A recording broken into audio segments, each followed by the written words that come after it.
back to home, back to the spiritual world. That should be ready now for the greens, the tomatoes. And our process is not to perform or not to stop activities. No, that's impersonalism. But to dovetail our activities with the pleasure of the Supreme Lord. To offer our activities and our work for the pleasure of the Supreme Lord. So if someone is a carpenter, like the example of cutting trees and making things, then he can cut trees and carve them into deities, or make a nice altar for the Supreme Lord, or build a temple. He can use his activities, whatever those activities are. He can offer the result of those activities. Let's say, for example, someone is a businessman, selling something or doing some kind of trading. They can take the profit from that activity and offer it to the devotees for use in devotional service. And that way, the karma of those activities is removed. Now, if God is not a person, or if the spirit souls are not a person, then we can't offer the results of our activities. So it becomes impossible to disentangle ourselves from karmic reaction.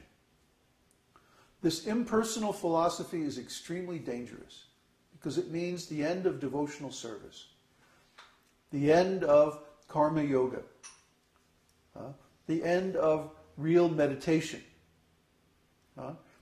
Because actually, if we're all God, then there's nothing to meditate on. If everything is one, then we can't even be conscious, because then there would be no difference between the subject and the object. If everything is one and we're all God, then we can't even be conscious, because oneness is actually ontologically equivalent to nothingness. Like the Buddhists. The Buddhists say everything is actually nothing. And everything is going back into nothing at every moment. And the person that I am today is actually a different person than I was yesterday. So just do whatever you like. There's no right and wrong. There's no good and bad. Whatever happens, happens. And that's just the way it is in this world. And there's no consequences, no punishment or reward after death. It's just everything is nothing. That's what they say. So that means there's no right and wrong. There's no good and bad. Just do whatever you like. Most people today accept this nonsense. And because of this, they're suffering like anything. And they try to make believe they're not suffering. But actually, it's just a big lie. They're suffering because they have to take material bodies again and again and again as a result of their material activities. So Lord Advaita came to this world and he saw this going on. And why is he called Advaita? Because he really is God. He really is non-different. He really is one with God. But he looked around and he said, no, it's beyond my power to fix this mess. I have to ask the Supreme Lord to come. Because even Mahavishnu, as great as he is not the Supreme Lord. He's not the Supreme Personality of Godhead. He is the expansion of the expansion of the expansion of the Lord. Krishna expands as Balaram. Balaram expands as the quadruple expansion. Baladev, Sankarshan, Aniruddha, and Pradyumna. Vasudev, Sankarshan, Pradyumna, and Aniruddha. Vasudev expands as Mahavishnu. And then Mahavishnu expands the jivas, he expands the material energy, prakriti, and then he expands all the material worlds. And then he expands himself into Garbhadakshay Vishnu, and he enters within all those worlds. And then he becomes the source of the material elements. And from those material elements, Lord Brahma is born, Lord Shiva is born, so many material living entities are born in all different species of life. But still, he is only an expansion of an expansion of an expansion of the Supreme Lord, Sri Krishna. So he says, I can't handle this. This is too much for me. I have to call the Supreme Lord himself. And he can set everything right. So Lord Advaita began to worship Lord Krishna by going to the Ganges and worshipping Ganges water and Tulsi manjaris, Tulsi buds. Like Krishna says in Bhagavad Gita, if you offer me a leaf, a flower, or a little water, I'll accept it. Not just any kind of leaf, not just any kind of flower. Tulsi. Tulsi leaf or Tulsi flower, Tulsi buds, manjari. Then he very easily becomes pleased. So Lord Advaita was worshipping him for years on the bank of the Ganges with loud cries. Please, Lord, come, incarnate yourself. So, hearing these loud cries, Lord Krishna descended as Chaitanya Mahaprabhu. And he brought with him all his eternal devotees. So whenever the Lord descends, before he appears, all his elders appear. Jagannath Mishra, his father, and his mother, his uncles, his grandfather, Nilambar Chakravarti, his guru, Madhavendra Puri and Ishwara Puri. Now, Advaita Acharya and Lord Nityananda, they were both disciples of Madhavendra Puri. Lord Chaitanya was the disciple of Madhavendra's disciple Ishwara Puri.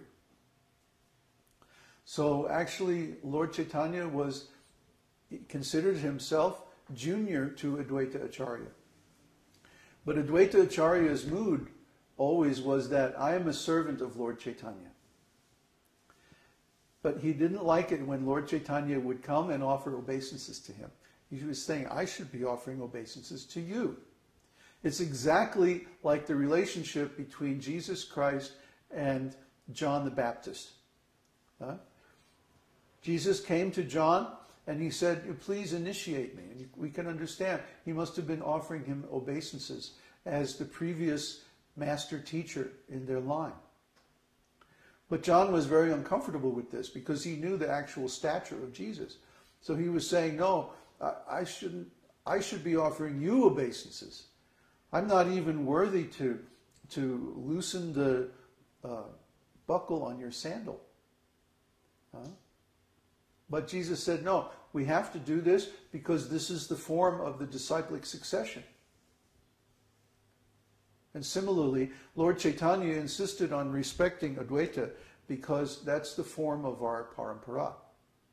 The younger members always offer respect to the elders.